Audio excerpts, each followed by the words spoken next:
Hello friends, वर्तमान में मेरा selection Bihar police sub inspector के रूप में हुआ है, जो 2446 पोस्ट वाली वैकेंसी थी। फ्रेंड्स, बहुत सारे स्टूडेंट कमेंट बॉक्स में कमेंट कर रहे थे कि सर आप अपना स्ट्रेटजी बताइए, कैसे आपने सिलेक्शन पाया। साथ ही साथ फ्रेंड्स, मेरी टीम द्वारा क्राउन पब्लिकेशन का ऑब्जेक्टिव जो है उसका सीरीज शुरू हुआ है। वो सीरीज कहीं ना कहीं आपके जो तैयारी है उसको और मजबूती प्रदान करेगा, तो उस सीरीज को आप जरूर देखें। वो काफ़ी फायदेमंद है, क्योंकि उस सीरीज में जो मैक्सिमम क्वेश्चंस होते हैं वो प्रीवियस ईयर के क्वेश्चंस होते हैं, और पीसीएस के यानी कि कई बीपीएससी यूपी पीसीएस के क्वेश्चंस होते हैं, तो आपका तैयारी और मजबूत होगा। हेलो फ्रेंड्स, स्वागत है आपका आपके अपने यूट्यूब चैनल जॉब्स हमसफर पे। तो फ्रेंड्स, ये वीडियो का डिमांड आप कई दिनों से कर रहे थे कि सर आप बताइए कि बिहार दरोगा का तैयारी कैसे की जाए। तो वही वीडियो आज मैं आपको देने वाला हूँ। कौन से बुक को मैंने फॉलो किया था, ठीक है, कौन से प्रैक्टिस सेट मैंने लगाए थे, क्या मेरे स्ट्रेटजी थे, वो सारे कुछ यहीं पे मैं शेयर करूंगा। और वो स्ट्रेटजी जेन्युइन होंगे, बनाया स्ट्रेटजी नहीं होगा। तो चलिए स्टार्ट करते हैं इस वीडियो को अपने ध्येय वाक्य से, चलो ग्रामीण प्रशासन में। साथ ही साथ आपसे एक छोटी सी रिक्वेस्ट, यदि आप मेरे चैनल पर नए हैं तो इस चैनल को सब्सक्राइब कर लीजिए, इस वीडियो को लाइक कर दीजिए और अपने दोस्तों के साथ शेयर भी कर दीजिए। तो जैसा कि फ्रेंड्स आप यहाँ पे स्क्रीन पे देख रहे हैं, बिहार एसआई, ठीक है। सबसे पहले मैं बताऊंगा कि एक बिहार दरोगा बनने के लिए कौन कौन से प्रक्रिया से आपको गुजरने होते हैं, पहला। दूसरा कि पीटी पास करने के लिए, मेंस पास करने के लिए कौन से बुक की जरूरत होती है, और कौन से प्रैक्टिस सेट आपको लगाने हैं, कौन से स्ट्रेटजी आपको अपनाने हैं, ठीक है फ्रेंड्स। तो चलिए स्टार्ट करते हैं। तो सबसे पहले मैं बताऊं कि बिहार एसआई यानी बिहार दरोगा बनने के लिए आपको 4 फेज से होकर के गुजरना होता है। सबसे पहला फेज है फ्रेंड्स, वह पीटी। पीटी आपको पास करने होंगे, पीटी पास होंगे, इसके बाद आपका मेंस का एग्जाम होगा, ठीक है। और मेंस में आप यदि सफल होते हैं तो आपको फिजिकल इफिशियंसी टेस्ट के लिए आपको यानी फिजिकल के लिए आपको बुलाया जाएगा, और फिजिकल के बाद मेरिट लिस्ट लगती है।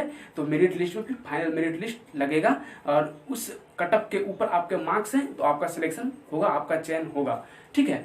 तो चलिए अब बात करते हैं पीटी की। तो पीटी की तैयारी कैसे की जाए, उसका क्या बुक्स होना चाहिए। देखिए फ्रेंड्स, ये काफ़ी जेन्युइन वीडियो है, मैं बना रहा हूँ वो जो मैंने फॉलो किया है। देखिए कहीं ना कहीं मैं सिविल सर्विसेज की तैयारी करता हूँ, बीपीएससी की तैयारी करता हूँ, तो जो मैंने बुक को फॉलो किया था वो मैं बताऊंगा। साथ ही साथ जो और भी मेरे मित्र हैं जो दरोगा पास किए हैं, उन्होंने कौन सा बुक फॉलो किए वो भी बताऊंगा, ठीक है। तो देखिए पीटी की बात करें हम, तो पीटी कहीं ना कहीं एक इम्पॉर्टेंट रोल प्ले करता है आपके सिलेक्शन के लिए, क्योंकि यदि आपका पीटी में सिलेक्शन होता है तब आप काफ़ी उत्साहित होते हैं और आगे की तैयारी को सुनिश्चित करते हैं। तो पीटी की बात करें फ्रेंड्स, तो कुल 100 क्वेश्चन पूछे जाते हैं। 100 क्वेश्चन यानी 200 मार्क्स, हर क्वेश्चन पे 2 मार्क्स होते हैं। बात करें नेगेटिव मार्किंग की फ्रेंड्स, तो नेगेटिव मार्किंग आपका होता है, वह होता है 10 क्वेश्चंस आप गलत करते हैं तो आपका 1 क्वेश्चन का मार्क्स चला जाता है। यानी कि आपको यदि 1 क्वेश्चन में 2 मार्क्स मिलते हैं तो आपने यदि 10 क्वेश्चन गलत किया है तो आपके 2 मार्क्स चले जाएंगे, ठीक है। अब बात करें हम कि जो 100 क्वेश्चन आते हैं उनमें कौन से सब्जेक्ट का कितना रेशियो है, प्रोपोर्शन है जो पूछे जाते हैं, क्योंकि तैयारी हमें उसी अनुसार करनी है। इसी को हम बोलते हैं स्मार्ट स्ट्रेटजी। जैसे जिसकी जितनी भागीदारी उसकी उतनी तैयारी। जैसे अब मान लीजिए हिस्ट्री से ज़्यादा प्रश्न आते हैं तो आपको हिस्ट्री में काफ़ी अच्छा परफॉर्मेंस करना पड़ेगा। करेंट अफेयर के प्रश्न ज़्यादा आते हैं तो आपको उसमें अच्छे से ज़्यादा मेहनत करने होंगे, ज़्यादा टाइम देना होगा, ठीक है फ्रेंड्स। तो चलिए हम लोग देखते हैं मार्क्स डिस्ट्रीब्यूशन को, ठीक है। तो देखिए जो 100 मार्क्स का डिस्ट्रीब्यूशन है, पीटी की हम स्पेशली बात कर रहा हूँ अभी। तो पीटी में बात करें तो हिस्ट्री से 20 से 25 क्वेश्चंस पूछे जाते हैं। इसमें तीनों हिस्ट्री आते हैं, एंशिएंट हिस्ट्री, मिडाइवल हिस्ट्री और मॉडर्न हिस्ट्री, ठीक है। तो आप देख सकते हैं कितना बड़ा रोल, यानी कि आपका 1/4 पार्ट 25% रोल आपका हिस्ट्री का है, ठीक है फ्रेंड्स। इसके बाद हम बात करें यहाँ पे, तो देखिए जो सबसे बड़ा रोल है वो करेंट अफेयर का है। यहाँ पर आप देख सकते हैं करेंट अफेयर एंड मिसलेनियस, तो इससे भी 25 से 30 क्वेश्चन पूछे जाते हैं। और वर्तमान का जो ट्रेंड है उसमें करंट अफेयर का रोल काफ़ी अहम होता है सिलेक्शन के लिए। यदि आप इसे इग्नोर करते हैं तो आपका सिलेक्शन काफ़ी मुश्किल में पड़ सकता है, ठीक है। तो करंट अफेयर एंड मिसलेनियस से 25 से 30 प्रश्न होते हैं, यानी 2 सेक्शन को यदि आपने अच्छा कर लिया तो आप देख सकते हैं 20 से 25 और 25 से 30, यानी आपका 45 से 50 मार्क्स का बात यहीं से बन जाता है, ठीक है। दूसरी बात करें हम पॉलिटी की, जो काफ़ी आसान है और हर स्टूडेंट, स्पेशली बिहार के स्टूडेंट का पॉलिटी काफ़ी अच्छा होता है, क्योंकि वो पॉलिटिकल चीज़ों में काफ़ी इंटरेस्टेड होते हैं, इस चलते उनका पॉलिटी ऑलरेडी अच्छा होता है, ठीक है। तो पॉलिटी से आपके 10 से 12 क्वेश्चन आएंगे, ठीक है। अच्छा, अब हम बात करें ज्योग्राफी की। ज्योग्राफी से 10 से 15 प्रश्न रहते हैं, ठीक है। ये वीडियो थोड़ी फास्ट होगी लेकिन आप इसे स्लो करके देख लीजिएगा, ठीक है। थोड़ा मैं समय की किल्लत है, इस चलते जल्दी से वीडियो को बना दे रहा हूँ, ठीक है। अब इकोनॉमिक्स की बात करें फ्रेंड्स, तो इकोनॉमिक्स के भी क्वेश्चंस पूछे जा रहे हैं, जो वर्तमान ट्रेंड है, और काफ़ी अच्छी संख्या में इकोनॉमिक्स से क्वेश्चन पूछे जा रहे हैं। तो ये 5 से 10 क्वेश्चन इकोनॉमिक्स के पूछे जाते हैं, इसे आप देख लीजिएगा, ठीक है। और देखा गया है ट्रेंड में कि इकोनॉमिक्स के क्वेश्चन जो होते हैं वो करंट अफेयर से रिलेटेड ज़्यादा क्वेश्चन होते हैं। तो आप उन जब करंट अफेयर पढ़िएगा तो जो इकोनॉमिक्स वाले सेक्शन होगा वहाँ पे ज़्यादा फोकस कीजिएगा, क्योंकि इकोनॉमिक्स से क्वेश्चन जो आएंगे वो आएंगे करंट अफेयर से रिलेटेड ही क्वेश्चन मैक्सिमम आएंगे, ठीक है। इस बार हम साइंस की बात करें फ्रेंड्स, तो साइंस का काफ़ी एक्टिव रोल है, अहम रोल है आपके सिलेक्शन के लिए। साइंस में फिजिक्स, केमिस्ट्री और बायोलॉजी तीनों सेक्शन आते हैं और तीनों से प्रश्न बराबर रहते हैं।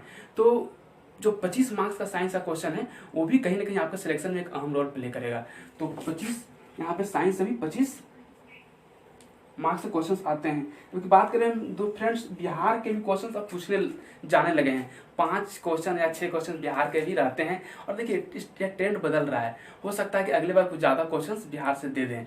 जैसे पिछले बार बात करें 2446 दरोगा में तो 4 से 5 प्रश्न मैथ के थे, जब पीटीयू मैथ पूछता नहीं है। इस चलते आपको बिहार को भी देख लेना है। मैं बताऊंगा कि बिहार के लिए कौन सी बुक आपको पढ़नी है, ठीक है, ये भी बताऊंगा। और ज्योग्राफी से भी क्वेश्चन होते हैं 10 से 15 क्वेश्चन, उसे भी आपको देख करके जाना है। स्पेशली इंडियन ज्योग्राफी जरूर देख करके जाना है, ठीक है।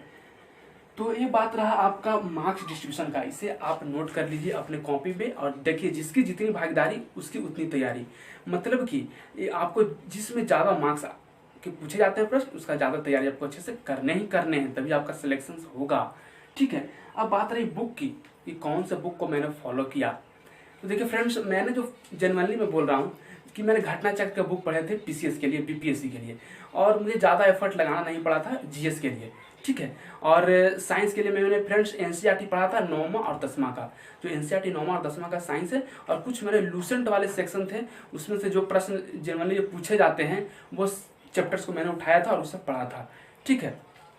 बाकी बात रही कि अब और भी मेरे मित्र हैं जो दरोगा में सिलेक्शन हुआ, वो उनकी क्या राय है, मैं उनकी राय को शेयर करता हूँ। मेरे राय तो मेरे पर्सनल भी यही है कि मैंने घटना चक्र पब्लिकेशन के, हिस्ट्री के, ज्योग्राफी के, इकोनॉमिक्स के और साथ साथ पॉलिटी के मैंने बुक को पढ़ा था, ठीक है। तो फ्रेंड्स हम बात करें कि और जो घटना चक्र नहीं पढ़े वो कौन सा बुक पढ़े। तो फ्रेंड्स देखिए, दरोगा के सिलेक्शन के लिए कहीं ना कहीं लूसेंट या क्राउन भी एक एक्टिव रोल प्ले करता है आपके सिलेक्शन के लिए, क्योंकि उसमें मोस्ट ऑफ डाटा कवर होते हैं, जो फैक्ट पूछे जाते हैं वो कवर होते हैं, ठीक है। तो आप लूसेंट या क्राउन किसी एक बुक को, दोनों बुक नहीं। यदि आपने घटना चक्र कर लिया है तो नो नीड, इसकी जरूरत नहीं है। यदि घटना चक्र आप नहीं करना चाहते हैं तो आप लूसेंट या क्राउन किसी एक बुक को पकड़िए और अच्छे से पढ़िए, पूरे उसमें हिस्ट्री पढ़िए। लेकिन एक चीज़ आप ध्यान रखिएगा, देखिए हिस्ट्री तो पूरे पढ़िए, लेकिन आप देखिए कि हिस्ट्री में कौन से सेक्शन से ज़्यादा प्रश्न आते हैं। जैसे ऐसा ट्रेंड देखा गया है बिहार के एग्जामों में, जैसे बीपीएससी की बात करते हैं फिर बिहार दरोगा की, तो सबसे ज़्यादा प्रश्न होते हैं वो होते हैं मॉडर्न हिस्ट्री से। तो मॉडर्न हिस्ट्री पे ज़्यादा आपको फोकस करने होंगे। जो सेकंड में सबसे ज़्यादा जो प्रश्न होता है वो होता है एंशिएंट हिस्ट्री की, तो आपको एंशिएंट हिस्ट्री पे फोकस करना होगा। अब देखिए स्पेशली एंशिएंट हिस्ट्री की बात करें हम फ्रेंड्स, तो एंशिएंट हिस्ट्री में देखा जाता है बुद्ध धर्म, जैन धर्म से प्रश्न होते हैं, महाजनपद से प्रश्न होते हैं, मौर्यन अंपायर से प्रश्न होते हैं।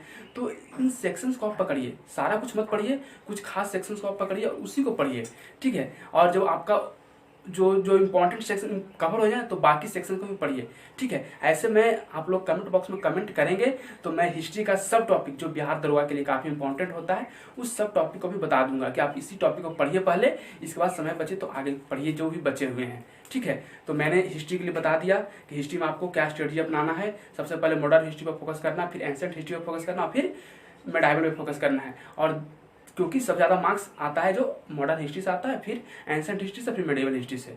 अब देखिए, तो अब आपको करना क्या है। अब कोई लड़का शुरू में तैयारी करना चाहे और उसको कुछ पता नहीं है तो सबसे पहले वो प्रीवियस ईयर को पकड़े, प्रीवियस ईयर क्वेश्चंस को, और एनालाइज करे कि बिहार दरोगा जो बीपीएससी द्वारा कंडक्ट कराया जाता है, तो जो क्वेश्चन सेट किए जाते हैं तो क्वेश्चन की प्रवृत्ति क्या है, सिलेक्शन के लिए सबसे अहम रोल।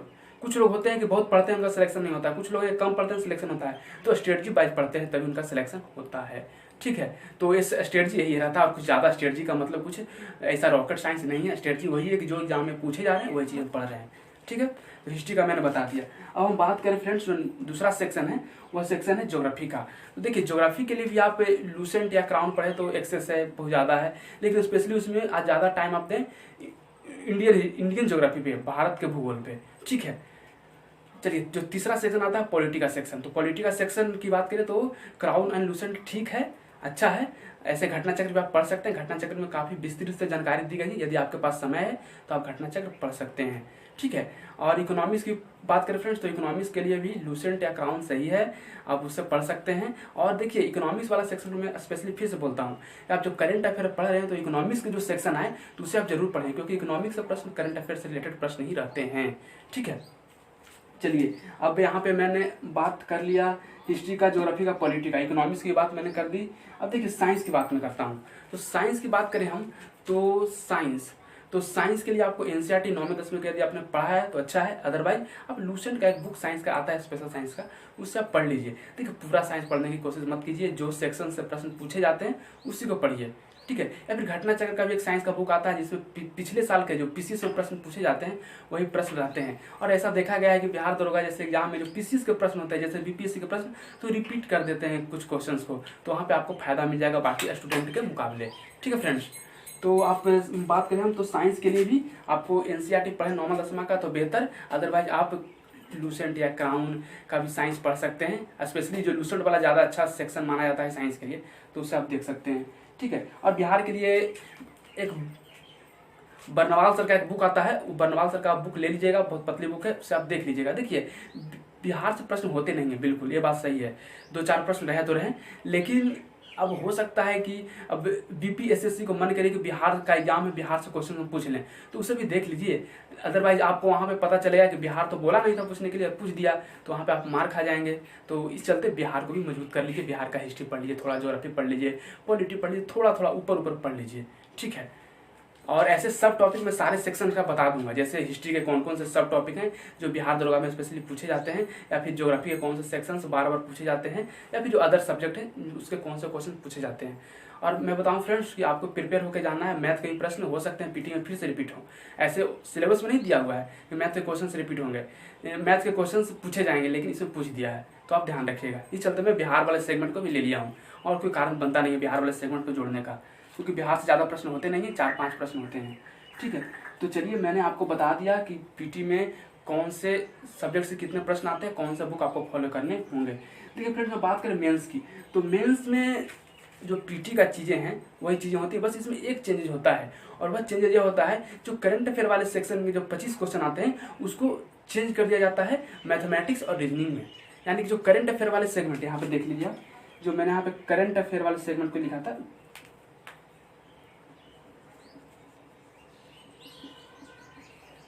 बाकी सब सेम लिखिएगा, इसको आप हटा दीजिएगा, और यहाँ पे आप लिख लीजिएगा मैथमेटिक्स और रीजनिंग, ये दोनों आते हैं, मैथमेटिक्स और रीजनिंग। तो बाकी सेम स्ट्रेटजी, सेम चीज़ें फॉलो करनी है। अब करंट अफेयर और के जगह पे मैथ और रीजनिंग पढ़ने हैं आपको, तो मैथ रीजनिंग का बुक कौन सा पढ़े, तो जो एसएससी की तैयारी जो स्टूडेंट करते हैं वही बुक आप ले लीजिए, वो काफ़ी बेहतर होगा, आप अच्छे से सारे क्वेश्चन कर लेंगे, एक भी क्वेश्चन छूटने वाले नहीं है। हाँ बाई चांस 1-2 क्वेश्चन गलत हो जाए तो हो जाए, लेकिन सारे क्वेश्चन आप अच्छे से कर लेंगे। और देखिए मैथ और रीजनिंग को आप छोड़ करके नहीं जाइएगा, क्योंकि इसका रोल काफ़ी हमें 25 मार्क्स, आप सोच सकते हैं कि 100 क्वेश्चन में से 25 क्वेश्चन हैं जो पूछे जा रहे हैं, वो पूछे जा रहे हैं मैथ और रीजनिंग को। यदि आप इसे छोड़ करके जा रहे हैं, इसका मतलब आप सिलेक्शन को छोड़ करके जा रहे हैं। ठीक है, तो यहाँ पे मैंने बात कर लिया पीटी और मेंस की, कुछ खास स्ट्रेटजी में चेंजेस नहीं करना है, स्ट्रेटजी सेम रखना है पीटी और मेंस में, बस करंट अफेयर पीटी में फोकस करना है ज़्यादा, और मेंस में मैथमेटिक्स और रीजनिंग पे उसके जगह पे फोकस कर देना है। ठीक है, अब देखिए, अब बात करते हैं कि देखिए जो पीटी तो खैर हर कोई देंगे जितने लोग फॉर्म भरेंगे। ठीक है, अब हम बात करें फ्रेंड्स कि मेंस कितने लोग देते हैं, तो सीट के 20 गुना। ठीक है, जो सीट आपके जो दी गई हैं सीटें, उसके 20 गुना स्टूडेंट को मेंस में बैठाया जाता है। ठीक है, अब जो मेंस देते हैं तो फिजिकल एफिशिएंसी टेस्ट के लिए कितने लोगों को बुलाया जाता है, तो 6 गुना, जो सीट की संख्या है उससे 6 गुना लोगों को फिजिकल एफिशिएंसी टेस्ट यानी कि फिजिकल के लिए बुलाया जाता है, ये चीज़ आप ध्यान रखिएगा। ठीक है, अब बात रही कि फिजिकल एफिशिएंसी टेस्ट में क्या होता है, तो देखिए मैं शॉर्टकट में बोल देता हूँ। आपका रनिंग होगा 6.5 मिनट का, 1600 मीटर का। ठीक है, दूसरी बात गोला फेंक होती है। ठीक है, तो गोला तो आपको 16 फीट फेंकनी होती है for the SI, sub inspector के लिए, और सार्जेंट एक भी पोस्ट आता है, तो सार्जेंट के लिए आपको गोला 20 फीट फेंकना होता है। ठीक है, हम बात करें अब हाई जंप की, तो हाई जंप जो सब इंस्पेक्टर हैं, तो सब इंस्पेक्टर के लिए हाई जंप होता है 4 फीट। और हम बात करें अब सार्जेंट वाले पोस्ट की, तो सार्जेंट वाले का जो पोस्ट होता है उसका हाई जंप होता है 4.5 फीट। ठीक है, आप इसे लिख लीजिएगा, ऐसे आपको नोटिफिकेशन में इन सारी चीज़ों का जानकारी मिल जाती है। ठीक है, लॉन्ग जंप की बात करें तो 12 फीट आपका लॉन्ग जंप है, और सार्जेंट वालों की हम बात करें लॉन्ग जंप की तो ये 16 फीट है। ठीक है, 16 फीट लॉन्ग जंप सार्जेंट वालों की है। अब चेस्ट बेट भी है, तो इसमें लोग प्राय छांटते नहीं हैं लोगों को, क्योंकि चेस्ट बेट है बढ़ने घटने का चीज़ें हैं, तो चेस्ट वेट के लिए कोई ज़्यादा इशू आपको नहीं करना है। तो अब देखिए यहाँ पे पीईटी भी पास कर लिए, इसके बाद आपका फाइनल मेरिट लिस्ट लगता है और जो मेरिट लिस्ट में उन्हीं लोगों का रोल नंबर होता है जितने नंबर ऑफ सीटें और जिनका मार्क्स कट ऑफ से ऊपर है। ठीक है, तो यही स्ट्रेटजी आपको अपनाना है बिहार एसआई में सिलेक्शन के लिए। ज़्यादा कुछ करना नहीं है, यही है कि आप एक बुक को फॉलो कीजिए। आप ऐसा नहीं कि 10 बुक को फॉलो कर रहे हैं और सब बुक को एक बार पढ़ें, नहीं, एक ही बुक को आप 10 बार पढ़िए। 10 बुक को एक बार पढ़ें कोई, और कोई एक बुक को 10 बार पढ़े, तो दोनों में काफ़ी अंतर हो जाता है। उनके कंसेप्ट में, उनके क्लैरिटी में कोई क्वेश्चन उनसे पूछे जाए तो आसानी से बता सकते हैं जो एक बुक को 10 बार पढ़े हैं। जो 10 बुक को एक बार पढ़े हैं उनका कंसेप्ट उतने अच्छे से क्लियर होता नहीं है। ठीक है, तो आपको 10 बुक को एक बार नहीं, एक बुक को 10 बार पढ़ने हैं। बाकी आपके मन में कुछ और डाउट्स है तो आप कमेंट बॉक्स में कमेंट कर दीजिएगा, उस डाउट से रिलेटेड हम आपको क्यूरीज को बताने की कोशिश करेंगे। और साथ ही साथ फ्रेंड्स मैं ये बताऊं कि जो जॉब्स हमसफर यूट्यूब चैनल है वो सेट प्रैक्टिस तो करवाती ही हैं, दरोगा से रिलेटेड सेट प्रैक्टिस भी देखे होंगे कि मैंने पिछले कई दरोगा के एग्जाम से सेट का प्रैक्टिस मैं करवा रहा हूँ। और अब ऐसा कई स्टूडेंट्स बोल रहे थे कि सर क्राउन का वीडियो बना दीजिए जो ऑब्जेक्टिव वाला है, तो मैं सोच रहा हूँ कि कहीं ना कहीं जो हिस्ट्री वाले जो सेक्शन है, पॉलिटी वाले और ज्योग्राफी वाले और इकोनॉमिक्स वाले सेक्शन जो क्राउन के हैं स्पेशली, उसका हर चैप्टर वाइज जो जितने ऑब्जेक्टिव क्वेश्चन है सबको करा दूँ। तो आपका क्या राय है, आप कमेंट बॉक्स में कमेंट करके बताइए।